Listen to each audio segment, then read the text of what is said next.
luapan-luapan emosi yang perlu istilahnya untuk dilampiaskan. Karena saya selalu menyebutkan bahwa penyair itu atau penulis puisi itu adalah seorang penulis sekaligus juga seorang seniman.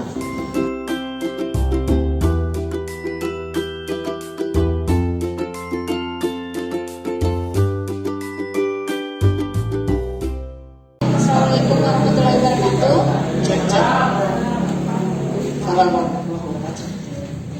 Baik, selamat sore. Saya ucapkan kepada teman-teman yang sudah bergabung bersama kami semua di Kominfo Makassar. Pertama-tama saya ucapkan banyak terima kasih karena sudah bergabung, sudah menyempatkan waktunya untuk mengikuti diskusi ini dari awal hingga akhir. Baik, sebelumnya perkenalkan saya Dewi Purnamasati dari Retimes ID selaku host yang akan memandu jalannya diskusi mulai dari awal hingga akhir. Nah, jadi bagi teman-teman komunitas atau teman-teman mahasiswa yang ingin berkegiatan bisa langsung di Kominfo Makassar. Baik teman-teman, jadi di samping saya sudah berdiri seorang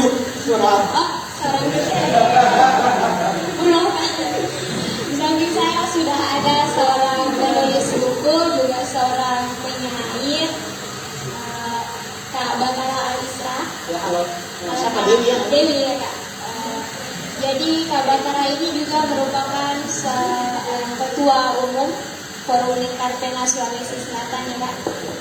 Baik. Jadi pada sore hari ini kita akan membahas terkait menelisik proses kreatif penulis dalam hal ini Kak Batara dalam melahirkan buku-bukunya, yakni buku yang pertama berjudul Di Seberang Gelombang dan Gersik dalam Matriks begitu Kak. Jadi langsung saja kepada Kak Batara. Oh sebelumnya mungkin apa kabar Kak? Ya, baik. Oh iya. Oh, Dewi bagaimana? Baik. Baik Kak. Semangat. Motivasi tuh. Baik,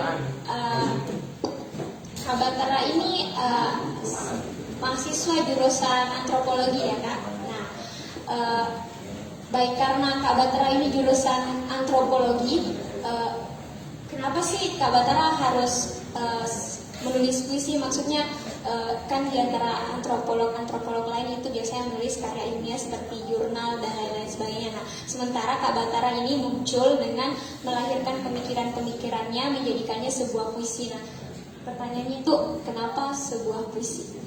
Ya, terima kasih banyak Dewi. Dewi apa politik ya? Komunikasi. Oh, komunikasi. Iya, Soskol sekali. Bersama berjaya. Masih kuliah? Masih. Semester? Nah, ini kayak saya mau mencari diri. Ya, jadi ini pertanyaan yang sering muncul ya ketika saya datang membawa wacana tentang, maksudnya saya seorang mahasiswa alumni antropologi, jurusan antropologi, dan sementara sekarang juga ya mengambil di jurusan antropologi, melakukan penelitian dan tiba-tiba saya menulis sebuah puisi. Itu kan menjadi sebuah tanda tanya. Kenapa bukan jurnal dan lain-lain? Jadi sebenarnya kalau teman-teman pernah baca Di Seberang Gelombang, ini sebenarnya sudah agak lama ya bukunya. Maksudnya baru beberapa tahun belakangan, tapi naik lagi setelah kemarin mendapatkan penghargaan di FLP. Jadi dalam 4 tahun atau 5 tahun itu ada penghargaan tentang buku-buku terbaik di bidangnya. Dan yang itu selalu orang-orang SLPS Indonesia, dan itu ada ribuan karyanya. Dan salah satunya adalah buku puisi terbaik gitu. Dan alhamdulillah buku ini kemarin sempat menang, dan makanya kembali diperbincangkan gitu. Kenapa sih buku ini bisa menang, apa menariknya buku ini dan lain-lain. Dan makanya ketika teman-teman baca isinya itu sebenarnya saya anggap sebagai sebuah puisi etnografis. Nah, puisi etnografi. Jadi bagi teman-teman yang asing dengan kata puisi etnografi, di dalam penelitian antropologi atau ilmu sosial pada umumnya ada metode namanya metode penelitian etnografi. Saya kira komunikasi belajar sempat tahu ya. Iya kan saja. Jadi ada metode penelitian etnografi yang saya tahu misalnya dosen-dosen di komunikasi macam Pak Kahar, Pak Sony, dan beberapa dosen lain, termasuk yang di politik, ada yang pernah pakai metode ini dalam penelitian. Jadi etnografi itu adalah sebuah metode di mana kita berusaha untuk melihat point of view masyarakat yang kita teliti. Misalnya apa sih yang dipikirkan ini orang? Gitu. Misalnya nelayan. Misalnya kenapa sih orang mau menjadi nelayan? Bagaimana ini nelayan? Dan untuk melakukan itu kita harus terjun ke sana gitu, di kapalnya misalnya, supaya kita tahu point of view-nya nih orang gitu. Kenapa dia sama dengan kalau yang mau lebih ekstrim misalnya tentang begal. Dan yang sekarang kan lagi hangat-hangatnya juga banyak pembegalan lagi. Nah itu kalau metode penelitian etnografi, maka kita harus cari tahu apa di pikirannya nih orang. Kenapa dia membegal gitu? Bagaimana dia memandang dunianya? Nah itu yang dimaksud dengan metode penelitian etnografi. Nah hasil dari penelitian etnografi itu disebut sebagai karya etnografi.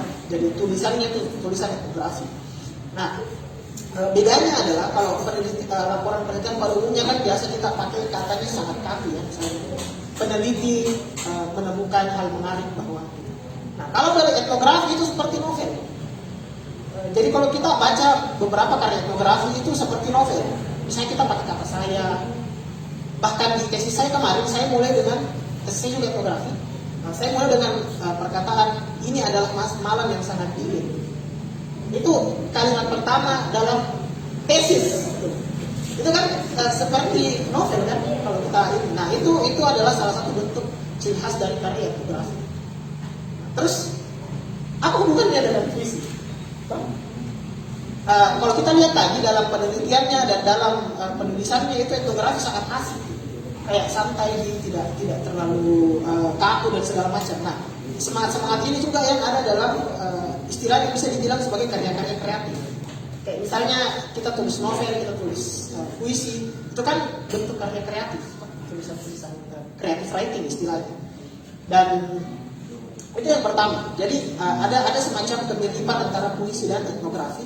Bisa dibilang meskipun satu ini punya metode penelitian yang sangat ya ada metode penelitiannya, tapi bisa dibilang gaya penulisannya itu tanda kutip kreatif. Itu yang pertama. Terus yang kedua, dalam melakukan penelitian etnografi, misalnya saya ikut menjadi nelayan misalnya, saya penelitian tentang nelayan di sebuah pulau misalnya, dan hasil penelitian itu saya jadikan laporan etnografi kan. Tapi ketika misalnya nelayan itu bercerita bahwa susahnya cari ikan sekarang, nah itu ada sesuatu dalam diri saya kayak kita bersimpati dengan orang itu, dan simpati itu meskipun kita bisa tuliskan dalam sebuah etnografi, ada hal yang kayak sesuatu yang sisi emosiku yang tidak bisa terlampiaskan hanya dengan sebuah laporan penelitian.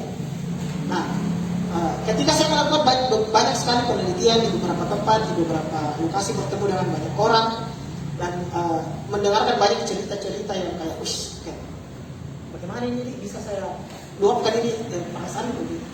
Nah disitulah saya menulis. Jadi ada luapan emosi yang perlu istilahnya untuk dilampiaskan.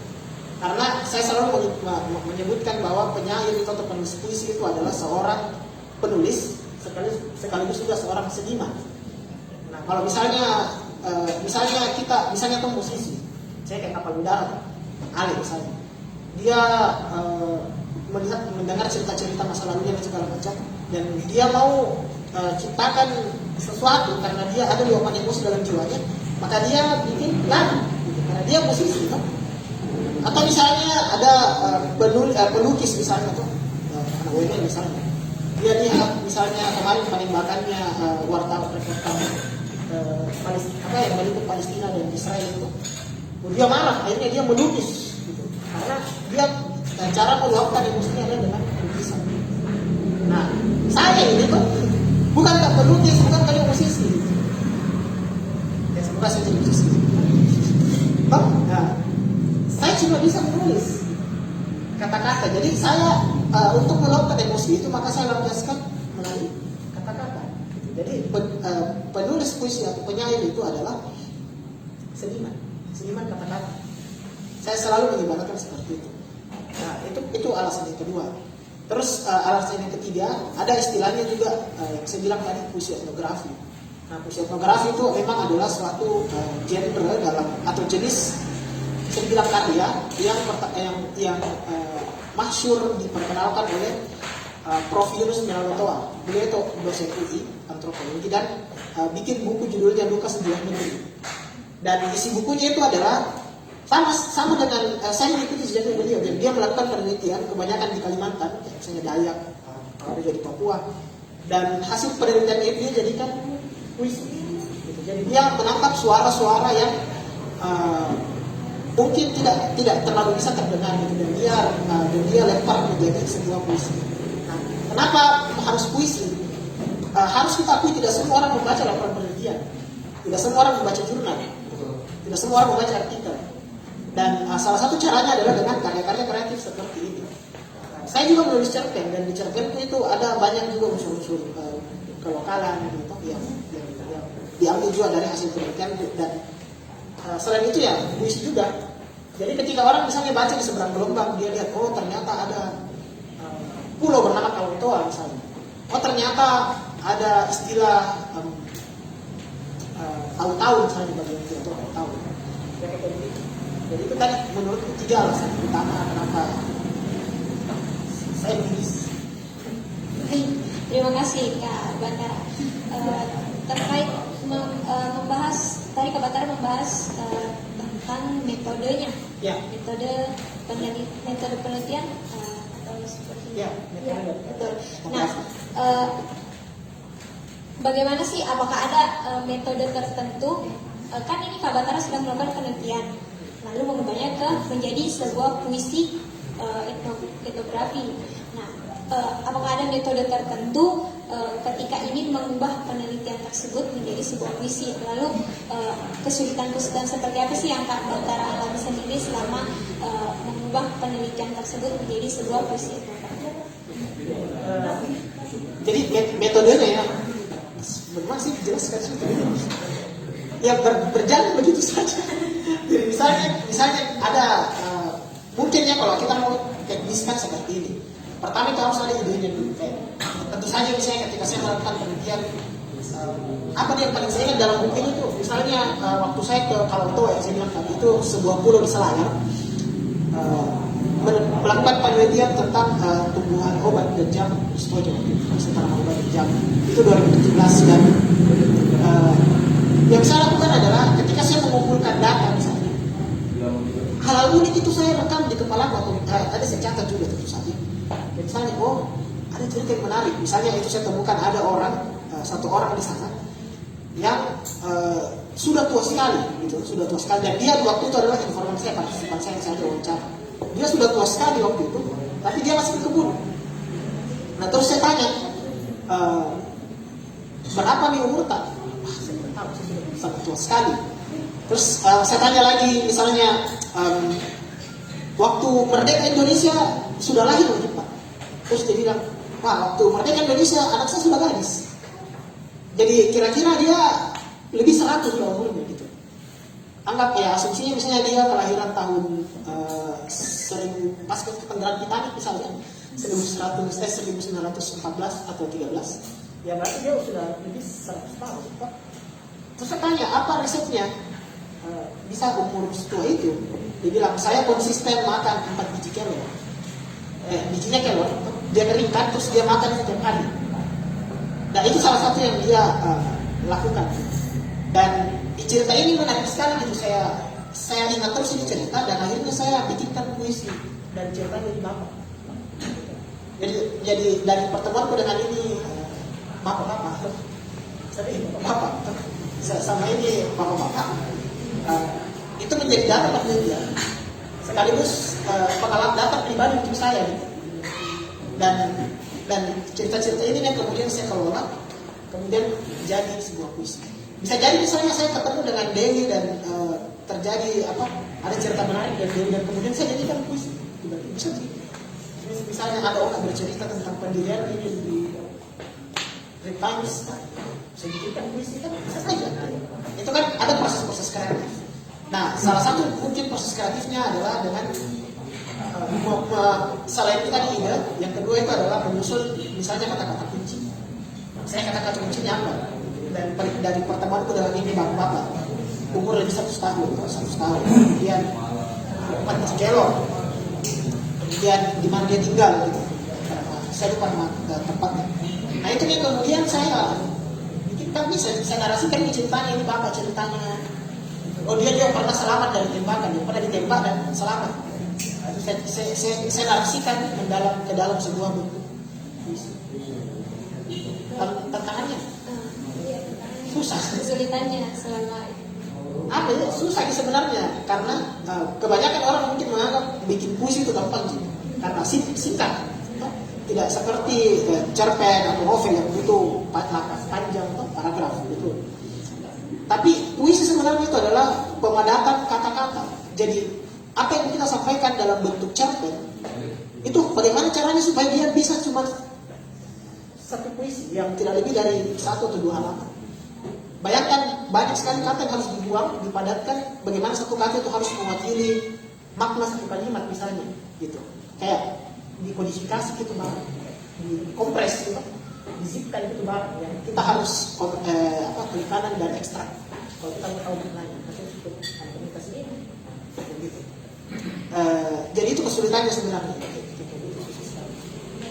berarti agak sulit ya kak, karena harus menghimpun makna suatu kalimat dari satu kata misalnya. Ya, betul. Apalagi komunikasi belajar simbol tuh. Iya. Nah, itu puisi itu adalah penuh dengan simbol-simbol, metafor dan lain-lain. Berarti terkait metodenya tidak ada metode khusus ya kak yang menggambarkan untuk mengubah penulisan itu menjadi sebuah puisi. Ya, itu sebenarnya tergantung kreativitas. Maksudku. Anggaplah itu hasil penelitian itu sebagai sebuah idenya. Ada nih datanya tuh, bagaimana kita ambil data-data itu yang berserakan itu. Kita ambil satu kata-katanya, kata-katanya apa, kita olah misalnya. Bikinkan nih judul apa, ide, ada idenya, kemudian bikinkan misalnya kerangka, tulisan, gitu. Ya, begitu sebenarnya prosesnya. Baik. Oke Kak Batara, dengar-dengar Kak Batara pernah tidak pede menerbitkan tulisannya. Saya baca sedikit di bagian kata pengantarnya. Oh iya. Iya Kak, saya baca sedikit di bagian kata pengantar bukunya itu Kak Batara sempat tidak pede. Itu kenapa seorang Kak Batara ini tidak pede sampai menerbitkan tulisannya? Karena saya hanya Kak Batara, saya cuma seorang Batara gitu. Maksudku bukan Kak orang besar yang bukan Kak Fai kan Faisal Odan itu kan sudah tinggi sekali terbangnya atau Fai. Ide yang konsisten sekali, ide sebagai ada Fian, ada di Batang, anak sastra. Saya dibandingkan mereka tuh kayak apa jadi? Oke, maksudku sangat tidak pede kali gitu. Apalagi mereka menulis puisi itu mungkin dibanding mereka saya lebih baru. Saya menulis puisi ya, itu 2013 mulai, dan 2013 akhir mulai dan tidak pernah terbitkan buku satupun, buku sendiri ya, buku sendiri sebelum ini. Ini kira-kira 14 ya 6 tahun. Dan waktu itu juga ada nih orang-orang yang bilang, bikin buku-buku gitu. Maksudku, lalu buku masa dari buku yang penting ada dulu lah kan gitu istilahnya gitu. Dan ya saya titip kata-katanya Rahmat, ada Rahmat Tidak Mustahil penyair juga, dia bilang di bukunya yang berjudul Melerangkan Diri Terbakar, dia bilang saya biarkan puisi-puisi ini menemukan muaranya, saya biarkan dia selesai. Dan pasca baca itu bukunya Rahmat langsung gak bilang ini biar ini dia menemukan seperti sungai itu, dia pasti mengalir sampai ke laut. Saya biarkan ini mengalir begitu saja dan ya alhamdulillah bagus. Dan saya tidak menyesal. Ya meskipun tidak pede awalnya tapi ya alhamdulillah.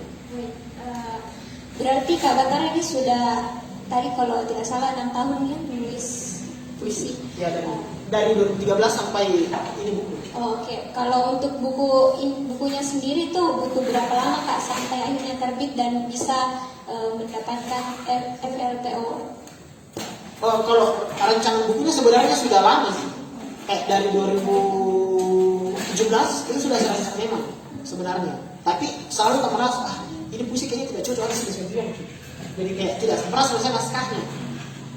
Nah, tapi baru kemudian tahun 2018 akhir dan 19 awal itu saya pikir kayaknya sudah harus nih rampung ini naskah karena sudah aman.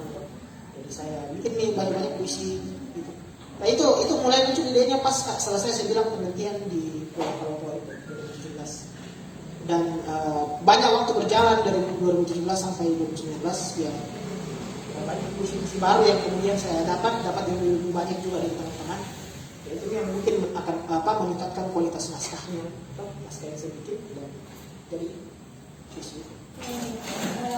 Prosesnya sendiri sehingga bisa mendapat itu masuk FLPO. Iya. Saya kirim saja. Kan diminta puisi yang terbit kira-kira 4 tahun terakhir. Kan ini 2021 ya, 2021. Berarti 4 tahun terakhir ini kan 2019. Nah, berarti masih bisa kan? Nah, jadi saya kirim saja, saya cuma kirim kan. Mungkin yang membuat ini lebih unggul ya dibanding buku puisi lain karena ini ada narasi yang berusaha saya bawa. Ada suara-suara yang tidak mesti ini. Maksudku kebanyakan puisi yang mungkin disenangi oleh orang-orang adalah puisi yang kayak romansa, kayak ala-ala Firsa Besari gitu. Padahal tidak tahu dia Firsa Besari itu puisi atau bukan. Ya kayak begitu Firsa Besari, puisi-puisi yang mungkin sesuai dan kebanyakan beberapa naskah yang masuk waktu itu kata juri ya yang seperti itu atau yang sangat FLP sekali. Maksudnya FLP sekali adalah yang bukan FLP sekali sih yang kan ada namanya sastra Islam itu sastra Islam itu selalu ditafsirkan sebagai sastra yang pokoknya harus ada assalamualaikum, harus ada akhirnya bukti di dalamnya, harus ada subhanallah di dalamnya atau masya Allah, atau harus diakhiri dengan assalamualaikum, diakhiri di awal assalamualaikum gitu kan. Padahal kan substansinya tidak seperti itu gitu. Dan beberapa naskah yang masuk ya seperti itu gitu. Dan sangat jatuhnya klise gitu. Coba misalnya kita bandingkan sastra-sastra Islami yang dibikin sekarang dengan sastra-sastra Islami dulu, misalnya puisi-puisinya siapa namanya itu lagi? Tulisan-tulisan yang misalnya tulisannya di Hamka misalnya. Ada juga puisinya Boy Hamka sih. Gus siapa lagi namanya? Yang Lautan Jilbab. Mustafa Bisri. Ya pokoknya secara umum sastra-sastra Islam yang dulu itu lahir bagus-bagus ya, ada Buya Hamka, kemudian ada Nafis, rumahnya Surokani itu bagus sekali.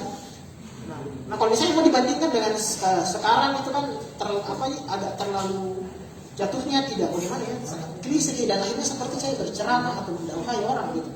Padahal kan tidak seperti itu gitu. Ada cara-cara yang memang ya supaya enak ada substansinya gitu kan, nilai-nilai universal dalam beragama misalnya. Nah itu yang membuat naskah ini lebih naik. Kalau boleh tahu siapa-siapa saja Kak lawannya kemarin? Wah, saya tidak tahu siapa lawannya. Saya lupa juga siapa lawannya ini. Ada dari Jawa Timur, dia saya lupa namanya. Ibu dan dia menulis. Dia seorang guru gitu. Ibu guru ini biasa kita panggilkan. Dia itu salah satu yang saya ingat. Terus ada yang dari Riau atau Pekanbaru. Nah kalau Pekanbaru dia punya ciri khas puisinya gaya Melayu. Jadi diksi-diksinya tuh ya diksi yang sangat ala-ala Brindam 12 gitu. Sangat Melayu sekali. Apalagi ya? Itu yang saya ingat. Oh ya baik. Jadi mungkin barangkali ada dari teman-teman yang ingin bertanya kepada Kak Batara, saya persilakan sambil menunggu teman-teman bertanya, ini saya menuju ke buku kedua Kak yang judulnya Gersik dalam Matriks. Oh iya, terang itu juga dibahas ya. Iya. Baik, terkait buku yang kedua ini Kak, kira-kira sudah bisa didapatkan di mana, mungkin sudah terbit atau bagaimana? Iya, jadi ini unik ya, Gersik dalam Matriks ini salah satu proyek yang menurutku lucu gitu. Karena saya bercerita dulu ya dari awal. Jadi waktu itu kan pandemi. Sampai sekarang masih pandemi sih sebenarnya. Oh, saya tidak pakai masker. Aduh, mohon maaf ya.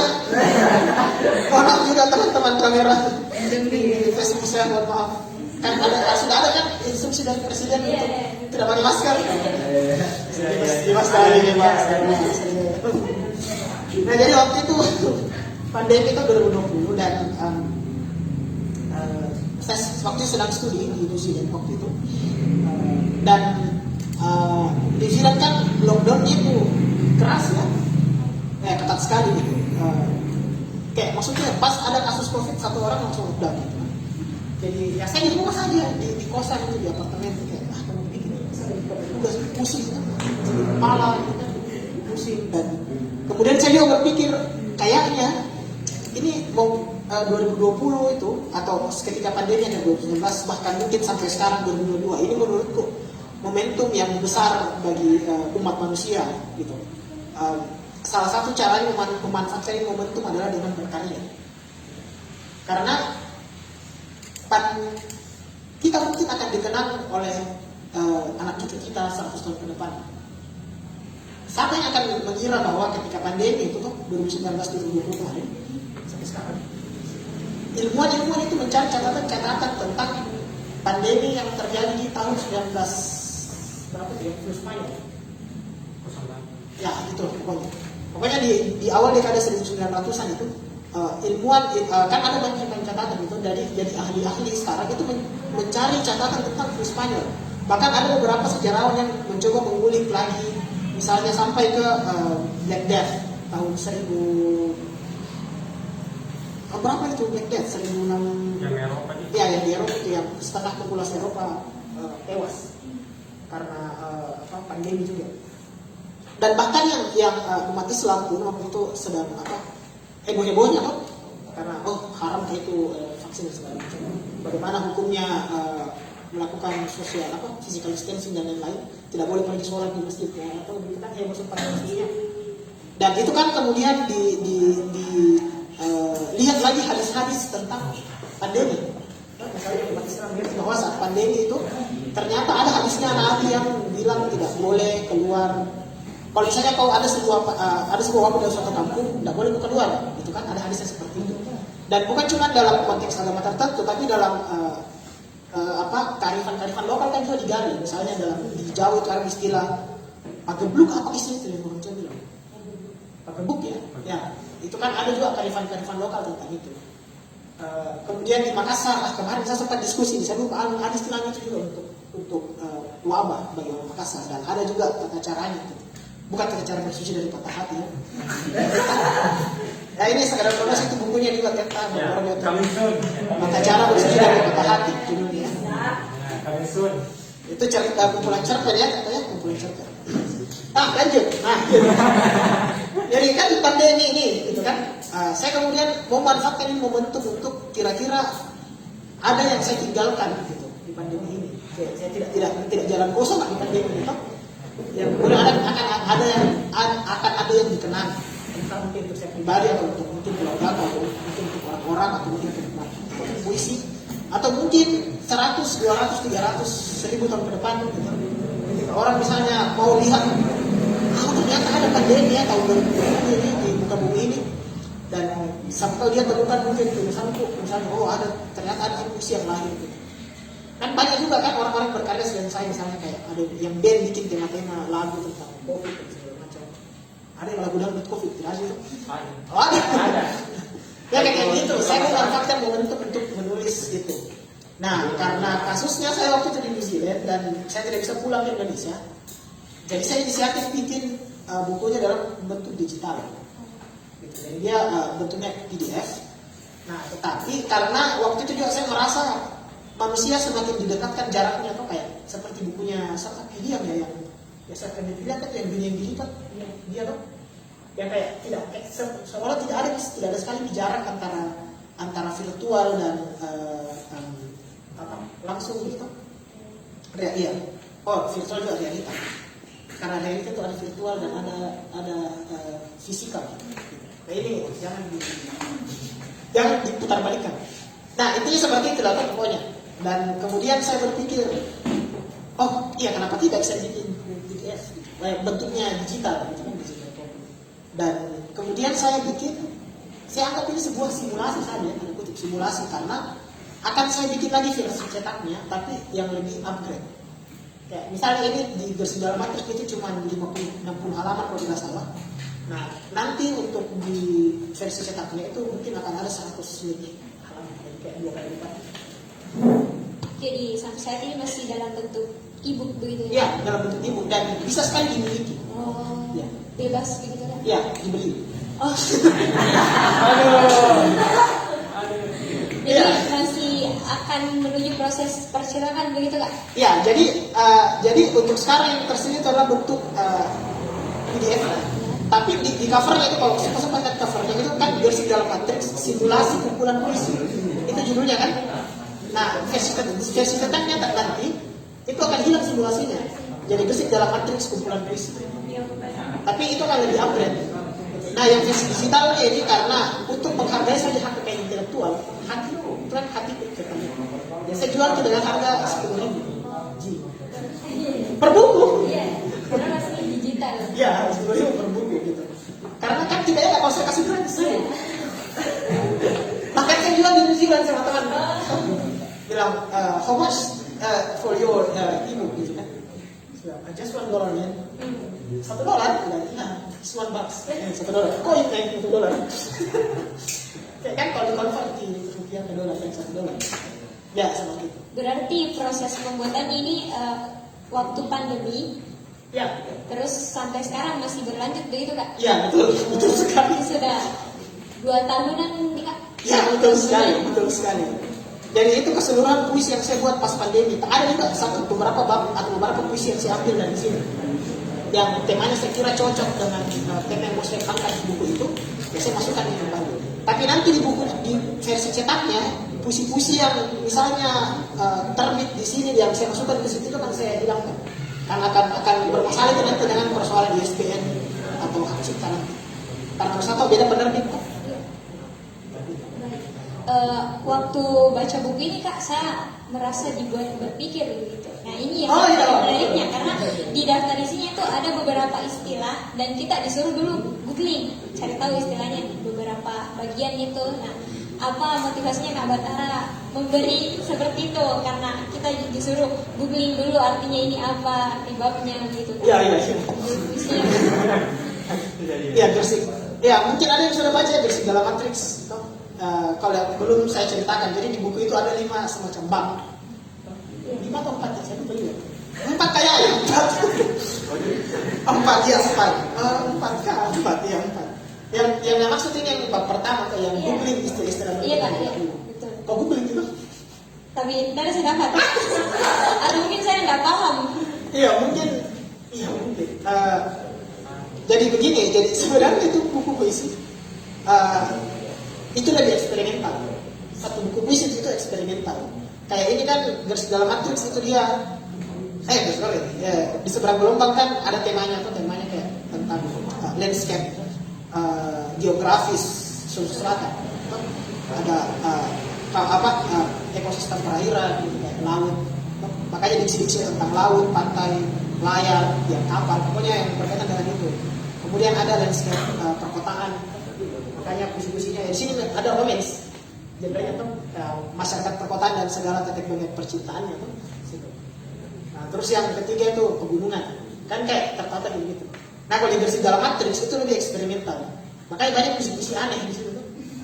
Ada yang itu yang harus diklik, klik linknya. Dan yang terbuka yang terpositif. Iya, ada tuh tulisannya Pornhub. Iya. Ada puisi-puisinya Pornhub yang Kalau dibuka itu biru semua layar. Itu saja. Kan ada 404 not found. Ada juga yang ada link aktif yang kalau kau klik kita akan mengarahkan ke link yang lain. Jadi memang tipenya seperti itu, eksperimental. Mau lebih interaktif dengan pembaca. Jadi mungkin nanti pas versi cetaknya itu kan link bisa diklik. Mungkin saya pasang barcode. Iya, barcode untuk arahkan ke suatu link. Nah, di bagian saat itu Google istilah berikut, saya kelompokkan gitu karena memang istilah-istilahnya dulunya itu memang istilah-istilah yang kayak apa ini kan? Nah, caranya untuk tahu maknanya itu puisi harus perlu apa nih? Unlock ini, harus perlu tahu apa ini sebenarnya arti judulnya.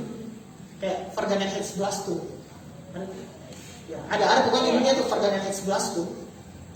Itu sebenarnya adalah ya ini mungkin anak politik mungkin akan suka ya. Jadi itu adalah perasaan-perasaan beban terhadap dosa-dosa sejarah.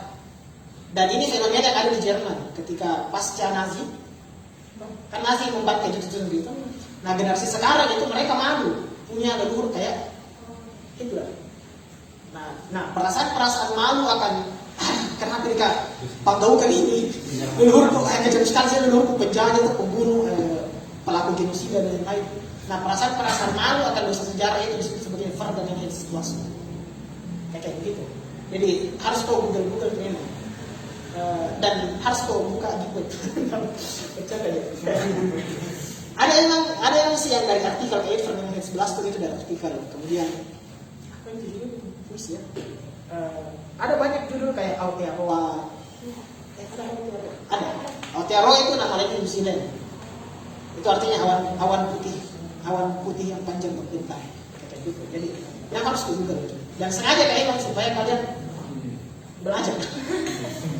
Nah itu tipenya dia mirip-mirip puisinya ini sebenarnya. Sama lagi ada yang tulis Tigris. Gurau Muhammad. Nah, Gurau Muhammad. Jadi Gurau Muhammad itu adalah tipe penyair yang memang kayak harus lulus wawasan tak baru bisa kita tahu itu puisinya. Nah di bab yang sama itu yang tulis berikut itu sebenarnya menirukan ATMK gaya-gayanya gaya-gayanya Muhammad. Harus tahu apa itu. Baru bisa mendalami maknanya puisi. Itu intinya. Baik, saya persilakan kepada teman-teman barangkali ada yang ingin bertanya kepada Kak Batara mungkin soal bukunya atau soal prosesnya membuat buku. Saya persilakan. Ya. Sebutkan nama, usia, hobi. Ya, terima kasih. Assalamualaikum warahmatullahi wabarakatuh. Waalaikumsalam. Sudah untuk kita semua dan selalu bahagia.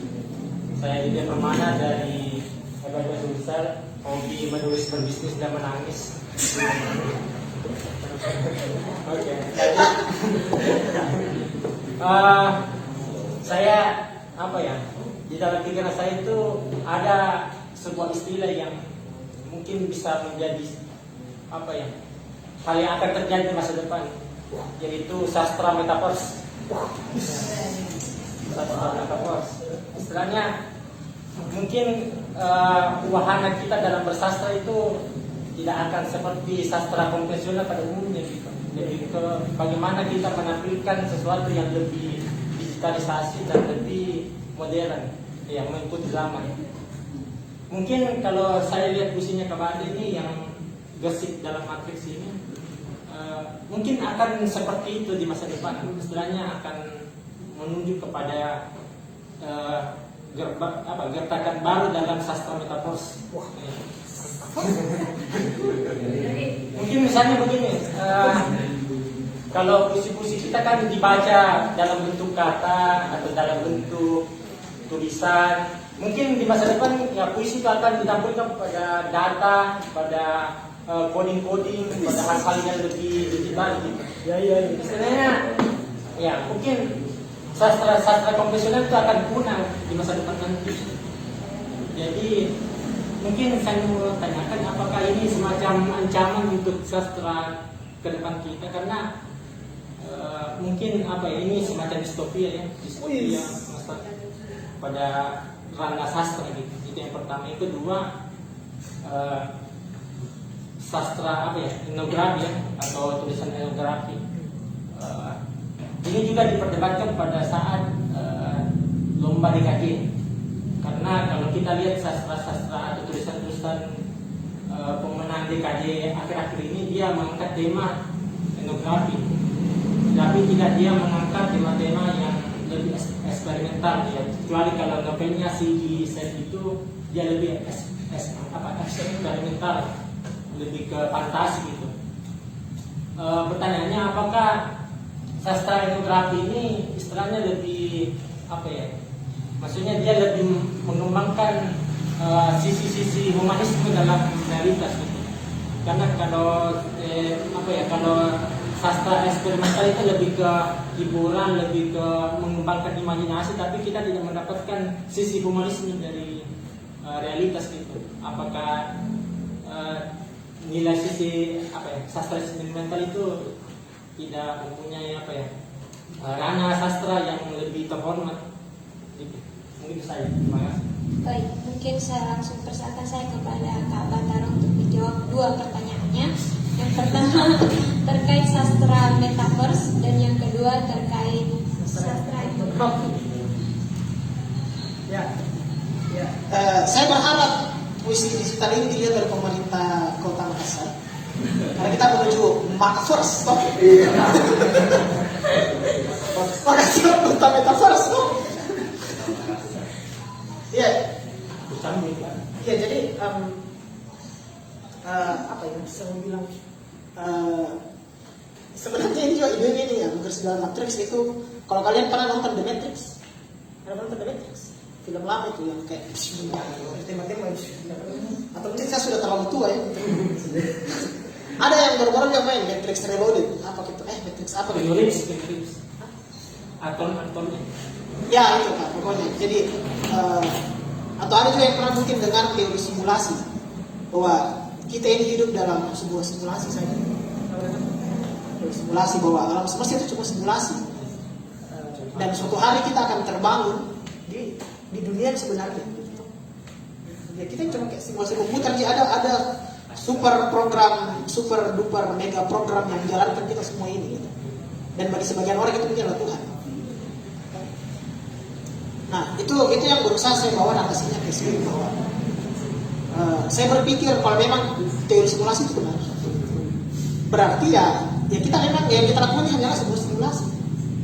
Simulasi untuk apa? Anak-anak akhirat, masya Allah.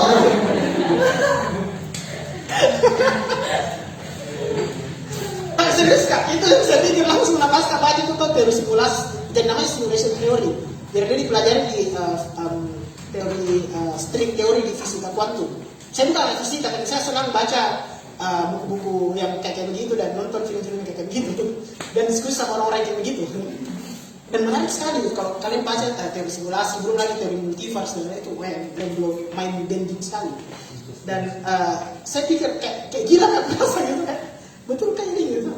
Tapi menarik yang kemudian saya respons bahwa sama halnya ketika misalnya kita main komputer dan kita menciptakan program-program pakai digit biner yang 1010 itu kan digit biner. Dan bilang temanku yang orang matematika, temannya juga Mas Li, bahwa ada lebih dari digit biner, ada juga namanya apa tuh Mas Li? Yang dia sampai 8 atau 3 itu, yang kombinasi angka gitu. Dan itu tidak ada di komputer yang bisa dengan apa gitu. Dan menurutku gila sekali. Kalau manusia saya bisa ciptakan seperti ini ya entitas yang kita kenal sebagai Tuhan itu pasti punya pemrogramannya sendiri sehingga dia kayak gitu lah. Nah itu yang berusaha aku bawa ke dalam narasi ini, bahwa sebenarnya kita ini ya cuma bermain-main saja, bersandiwara di dalam dunia ini. Nah makanya buku puisi ini sendiri pun adalah sebuah sandiwara yang akan sebuah simulasi juga yang akan saya ciptakan nanti buku puisi yang real kayak begini. Dan dia secara puisi dia adalah simulasi, dan secara literal dia juga adalah sebuah simulasi. Dan ya seperti ini memang yang betul harus penulis puisi penyair yang sekarang itu harus lebih berinovasi. Saya sempat diskusi juga sama Rahmat tentang saya kasih lihat naskahku yang di Seberang Gelombang dia baca kan dia itu hari waktu launching itu dia kirim. Nah kemudian saya kasih lihat lagi di Seberang Gelombang komentarnya Rahmat satu katanya. Nah ini nih yang puisi-puisi kayak gini yang perlu kita karena ada sesuatu yang baru gitu, sesuatu yang perlu kayak bisa dibilang saya bermain-main dalam arti bermain-main dengan ini barang karena manusia itu ya moral lulus, kita tuh manusia yang senang bermain dan kita tidak pernah berhenti menciptakan ludens yang baru, ludens itu permainan yang baru. Nah ini memang kagetnya manusia. Itu ya pertanyaan tentang puisi digital yang memang kita harus sudah keluar sih dari, maksudku jangan kita terkungkung dengan kata-kata. Kita harus bikin bermain karena begini, karena kata-kata itu adalah simbol dan sudah saatnya kita keluar dari kata-kata itu. Misalnya kalau saya pakai emoticon senyum, emoticon menangis, itu kan bukan kata-kata, tapi kita mengerti maksudnya ini apa, maknanya ini apa gitu. Nah, ya kenapa kita tidak coba bikin puisi yang pakai emoticon atau saya puisinya Rahmat, dia screenshot instastory-nya dan menjadikan itu puisi. Dan ini juga diaminkan oleh Afrizal Malmas, seorang penyair senior yang memang bermain di bentuk yang sejalan dengan Sukarji Bahri, itu juga penyair dia bermain di bentuk dan ya Afrizal bilang ya betul, kita memang harus kadang keluar dari kata-kata. Nah, terus pertanyaan kedua tentang apa ini pertanyaannya sebenarnya? Maksudnya kalau etnografi kan dia punya humanis. Nilai humanis. Kalau eksperimental kan itu lebih ke imajinatif. Maksudnya fakta dan realitanya bisa diterima untuk karya etnografi. Kalau untuk eksperimental dia hanya sekadar untuk hiburan, karya-karya hiburan. Maksudnya bagaimana posisinya, apakah eksperimental ini bisa terancam dengan adanya etnografi? Katakan sekarang kita butuh data dan realita, bukan sekadar hiburan. Ya itu saya kira tergantungnya dari pembaca. Maksudku ada juga pembaca yang tidak butuh data. Ada pembaca yang cuma butuh hiburan. Sama dengan kalau orang menonton, ada orang yang menonton untuk hiburan, kayak escape from reality gitu, kayak mau keluar dari realitas itu untuk masuk ke realitas fantasinya tuh. Sama ada memang yang mau menonton yang memang untuk belajar gitu. Nah, sama dengan menulis gitu atau membaca kan, kita ada yang membaca saja untuk ya supaya terhibur, supaya lucunya gitu. Bagusnya ceritanya, baper-baper gitu. Tapi ada juga memang orang yang senang membaca untuk memang belajar. Oke, memang kalau kita baca buku-bukunya, kalau bukunya Pemenang DKJ itu, menurutku dia menghibur, tapi juga menghasilkan sesuatu yang berfaedah. Gitu, kayak misalnya tidak kuat narasinya disampaikan dan ada tujuan atau ada visi yang hendak disampaikan oleh penulisnya di situ. Kayak bukunya Zee misalnya itu kan saya kira tidak dipertanyakan lagi bagusnya. Apa itu lagi tadi? Semua ikan di langit. Semua ikan di langit itu kan bagus sekali, kalau teman-teman pernah baca Semua Ikan di Langit itu bagus sekali buku. Itu menghibur sekali. Nah itu contoh yang kayak biar kita tidak tahu apa maknanya, tapi saya baca itu enak dibaca Semua Ikan di Langit. Tapi kemudian di beberapa bagian saya tahu nih, oh ini maksudnya ini. Dan ada sesuatu yang saya tangkap di situ yang kemudian cukup berpengaruh untuk saya. Atau misalnya bukunya Hanun Hidayah Estoy itu yang Tanah Tabu. Nah itu juga enak untuk dibaca, menghibur. Tapi ada juga sesuatu yang bisa kita tangkap di situ. Dan menurutku bukunya Anindita ya agak etnografis karena dia bawa tentang Papua di buku itu. Nah kalau bukunya Ziggy Semua Ikan di Langit itu bukan etnografi itu. Fantasi sekali kan. Berfilsafat kayak ini. Jadi kayak begitu tadi. Menurutku tidak akan tersaingi. Malah menurutku buku yang baik itu adalah yang dia menghibur sekaligus ada data yang dia sampaikan. Itu kan gunanya karya-karya kreatif. Kreatif writing itu seharusnya yang seperti itu. Dan ini juga pernah saya sampaikan sama direkturnya NWF kali ini, bukan direktur pendirinya NWF kali ini. Dia bilang saya ini kan memang peneliti dia meneliti tentang orang asli Australia, aborigin dan kawan-kawan. dan lain-lain. Dia juga ada etnografi, tapi dia juga menulis sastra, menulis cerpen, dan dia bilang seperti itu bahwa tidak semua orang yang membaca itu bisa paham, tapi setidaknya kita ada visi yang kita bawa dan orang terhibur. Seperti itu Aditya Pramana Al-Malusi. Ya, bagaimana Kak? Apakah ada tambahan atau? Saya rasa kalau acara seperti ini harus memang di follow up lebih mantap. Karena di belakang saya ada penulis muda yang bisa memberi kontribusi. Bagus. Ya, saya persilakan lagi kepada teman-teman yang bergabung, barangkali ada yang ingin bertanya. Oh, di depan juga ada penulis puisi. Yang baru-baru tadi puisinya di mana tadi? Ada Sumbar, apa bukan ya? Apa namanya? Fajar.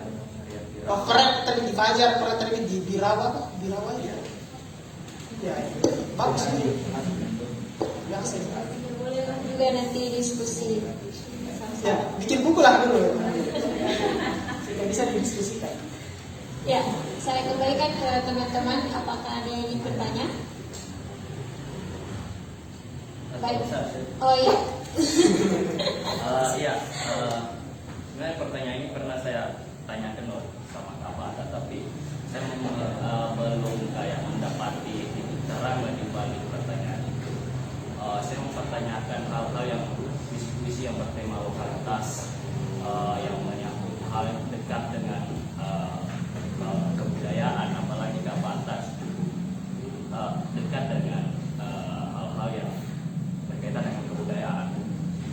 Saya mendapati sebuah visi yang menceritakan kisah tentang Lagaliko, yang kisah Batarate, Saweregani yang mencintai PTPAB.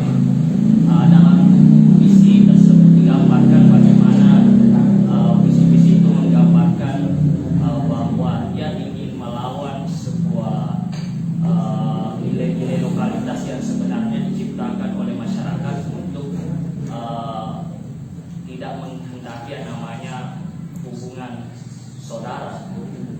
Tapi di dalam tubuh puisi itu dia seakan ingin ada sebuah diksi yang mengatakan di dalamnya tolak pemali, tantan cinta kita, dan baik dan buruk selalu dinamis. Itu menggambarkan bahwa dia ingin melawan nilai-nilai lokalitas yang ada. Sebagai orang yang dekat dengan antropologi, yang dekat dengan kebudayaan, dan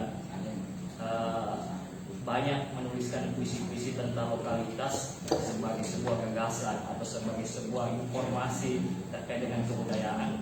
Bagaimana sebenarnya pandangan Kak Batara ini untuk puisi-puisi yang sebenarnya melawan nilai-nilai lokalitas di dalam tubuh puisi, melawan nilai-nilai lokalitas yang sebenarnya diciptakan untuk mengajarkan kita semua bahwa hubungan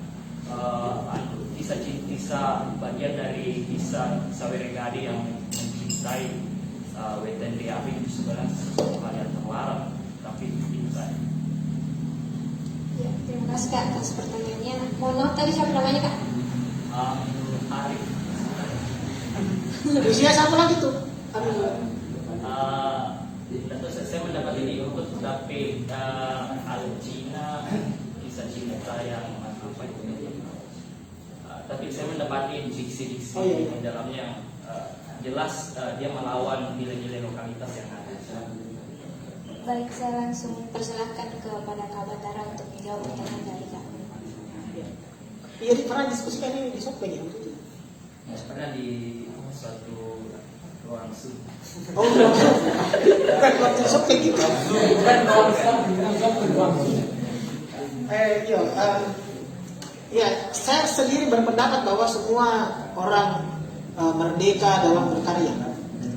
Jadi kayak ya dia bebas untuk menulis apa saja, terserah dia mau menulis apa, tapi kan konsekuensinya adalah kembali lagi kepada pembaca, dan dia harus terima konsekuensi dari tindakannya menulis itu. Maksudku, entah dia mendapatkan sanksi dari masyarakat atau dia mendapatkan bos tidak percaya atau somasi kayak sama masyarakat yang dia tuliskan gitu. Dan bukan cuma di persoalan puisi, kemarin saja kok, atau jadi kasusnya masih itu ada seorang senior di antropologi yang digugat, bahkan kena kasus perdata kalau tidak salah kasusnya.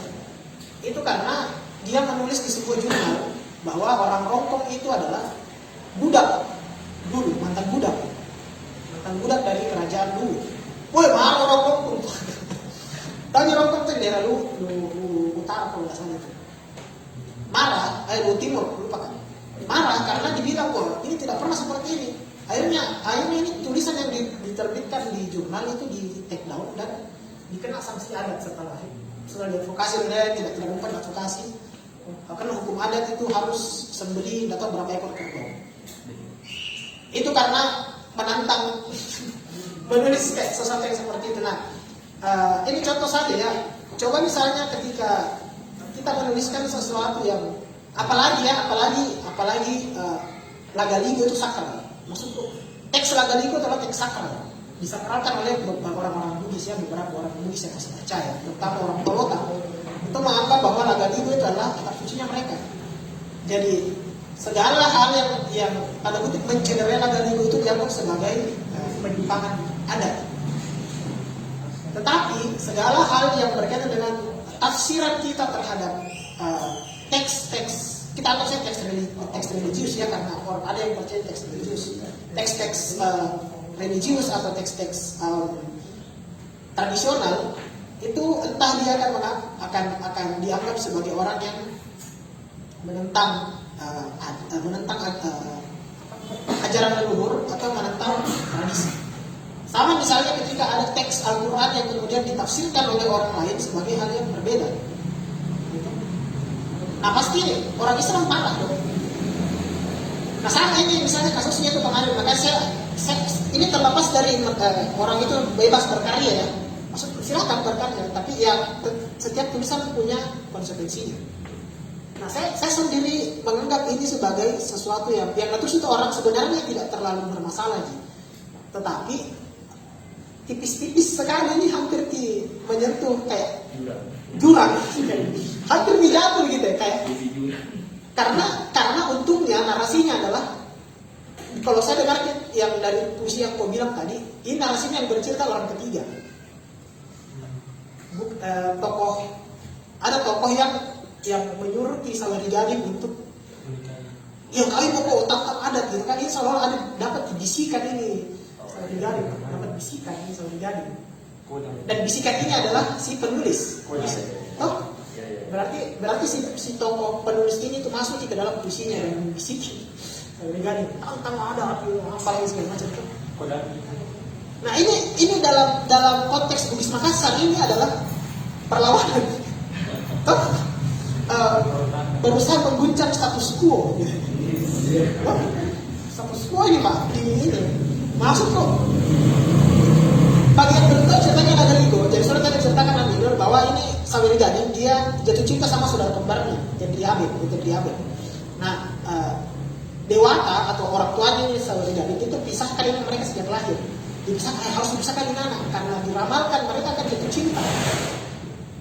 Nah justru karena mereka dipisahkan itu di jalan takdirnya, karena dipisahkan diketemui dan jatuh cinta dan dia tahu itu saudaranya.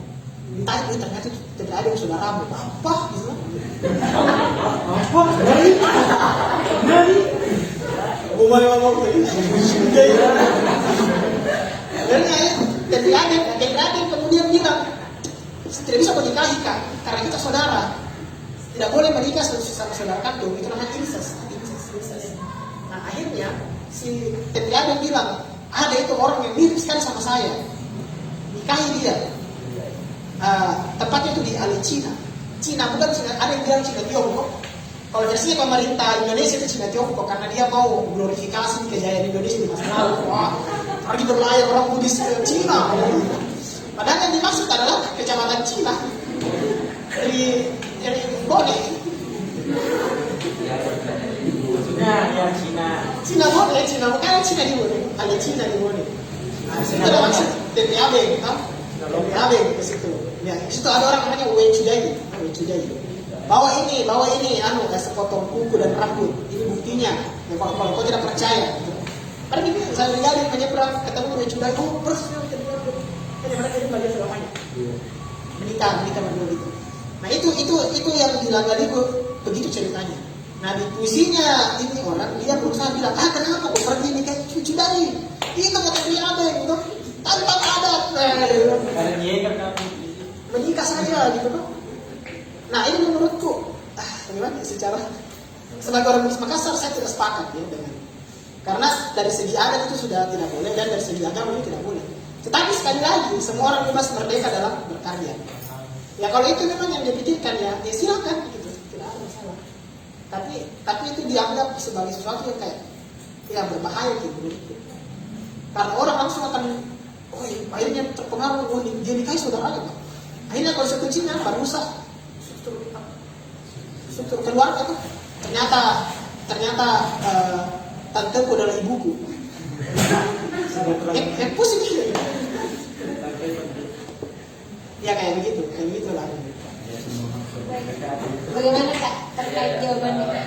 Saya setuju pendapatnya Kak Pato bahwa dia sebagai orang ketiga, dan biasanya kalau orang tidak dapati orang berduaan dan yang ketiganya adalah setan, itu bisa tergambarkan sebagai imajinasi kita ya bahwa apa yang Anda suarakan adalah sebuah bisikan-bisikan dari penulis itu sendiri, dan dia merdeka begitu.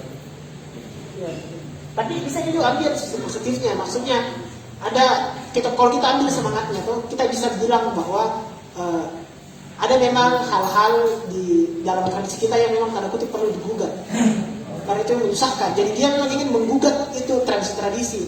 Mungkin itu melalui contoh yang tadi dia bilang. Tapi salah juga contohnya sih, kayak maksudku tidak bisa kau gugat gitu.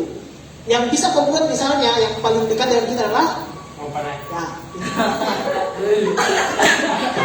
itu perlu sekali digugat menurutku. Uang panai, penamaan nama Andi, itu semua perlu sekali digugat yang kayak gituan.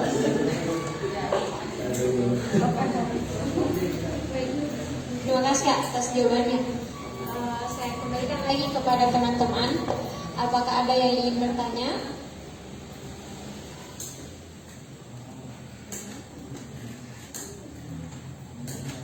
Jadi ini rupa dia sewa beli. Bukan kita bertanya kan? Aja ini rupa dia beli sewa podcast. Off the record. Ada satu pertanyaan Kak. Di bukunya Kak Batara itu yang Gersik dan Trix ada beberapa bahasa yang kita masukkan, ada Lontara Bugis, ada bahasa Lontara Makassar, ada bahasa Arab, huruf Arab, ada juga huruf Jepang itu kalau tidak salah. Ya ada. Nah itu apa motivasinya Kak Kak Batara?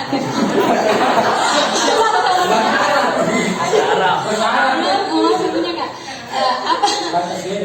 apa motivasinya sehingga bisa kepikiran untuk menggabungkan dan memasukkan beberapa bahasa itu ke dalam satu buku puisi? Ada dua ya. Pertama memang sesuatu bermain anjing. Sehingga itu moral kita ini adalah moral ludus, manusia yang senang bermain dan kita tidak kita selalu menciptakan ludens yang baru, gitu, permainan yang baru, dan itu sudah menjadi manusia. Itu semangat yang mau saya bawa di sini, bahwa dalam menulis puisi ya saya bermain gitu. Eksperimental tadi, ya bereksperimen, apalah gitu. Nah, terus yang kedua, saya lagi mau bilang bahwa puisi itu kan tidak mesti ditulis dalam bahasa Indonesia. Meskipun ini kebanyakan bahasa Indonesia, jadi kenapa kita tidak coba masukkan kosakata lain, bahasa lain misalnya ke dalam puisi, ke dalam sebuah puisi ini, ya supaya itu menunjukkan nilai universalitasnya itu sendiri. Jadi bagi yang tidak mengerti silakan di Google. Apalagi saya siapa yang terjemahannya? Iya. Terus yang ketiga kayak ada juga satu puisinya kayaknya Taufik Ismail, Taufik Ismail yang berbahasa Jepang. Nah itu saya baca itu puisinya dan menurutku jadi bagus juga ini kita masukkan kata-kata ini. Ya, itu saya masukkan ke dalam Terus yang selanjutnya adalah saya mau bilang bahwa ya itu lagi sekali lagi kita keluar dari makna kata-kata dalam konteks bahasa Indonesia ini. Kenapa kita tidak coba expand kayak misalnya gabung dengan lontaran kasar, kemudian ada masukan ke ayat Al-Quran, bahasa Arab itu ada Al-Quran, kemudian ada yang berbahasa Jepang, Kemuri, dari lagunya Kuat Rock. Iya kayak gitu sih kayak permain. Bahkan kan ada tuh judul puisiku yang bukan kata, Iya, kupu-kupu. yang gambar cicada. Oh. Apa itu cicada itu? Nengat. Oh. Nengat jadi nengat kan? Bukan. Cicada itu adalah kalau orang Selain bilang tari-tari. Ngeng, apa gitu? Yang di muter-muter ini sih. Yo, tonggeret. Tonggeret. Nah, itu tonggeret. Ini lucu, itu tonggeret tapi simbolnya nengat. Itu kan itu gambar nengat tapi sebenarnya itu diambil dari ada dulu game, bukan game sih kayak semacam apa begitu di komputer di komputer namanya cicada apa bu, yang anak komputer mungkin tahu ya. Nah, kenapa bukan judul tak ada langsung dua itu sampai? Saya bahkan mau pasang judul itu screenshot atau gambar, tapi kan terlalu besar. Jadi itu saja mungkin saya taruh di judul gitu. Bahkan bisa kalau mau judulku itu saja. Di mana? Barcode. Kenapa tidak? Baik, terima kasih Kak atas jawabannya. Berhubung waktu sudah menunjukkan akan memasuki maghrib, jadi sebelum menutup diskusi kita sore hari ini, mungkin saya sedikit request sama Kak Batara untuk membacakan salah satu puisinya. Saya tidak pandai baca puisi. Saya bukan mau baca puisi yang baik. Nggak apa-apa Kak, nggak apa-apa. Mungkin ada satu puisi yang menarik bagi Kak Batara selama kayak waktu menulis. Ada perasaan. Mungkin saya baca satu puisi, saya juga sampai pada baca puisi ini. Tapi sebelum itu mungkin Kak Batara. Iya. Saya bukan membaca puisi. Saya tidak kayak asli yang jago sekali baca puisi atau kayak Adit. Apa sih puisi yang saya suka di sini? Banyak sekali saya suka puisi. Barangkali ada salah satu puisi yang paling berkesan menurutnya Kak Batara. Oh ini yang cukup mewakili garis dalam matriks. Jadi diksinya itu memang kayak dunia komputer gitu, matriks.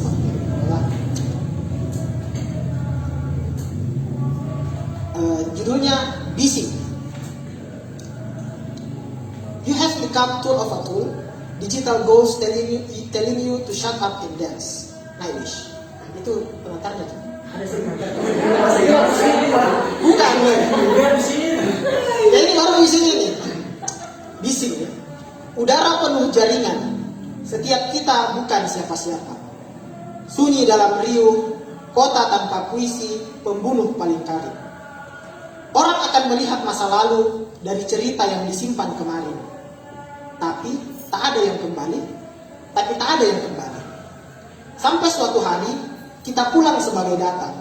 Akan kucari kau di ramai lalu lalang arus gambar dan kata-kata. Selesai.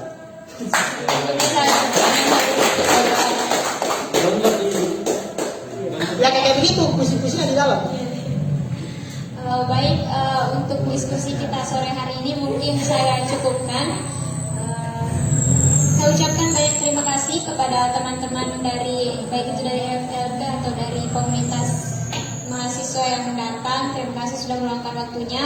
Terima kasih banyak juga saya ucapkan kepada Kak Batara sudah meluangkan waktunya untuk berdiskusi bersama kita di Kopi Ide. Mungkin akhir kata mohon maaf kalau ada kesalahan dalam pengucapan. Saya tutup dengan wassalamualaikum warahmatullahi wabarakatuh. Terima kasih banyak. Monak dan kawan-kawan.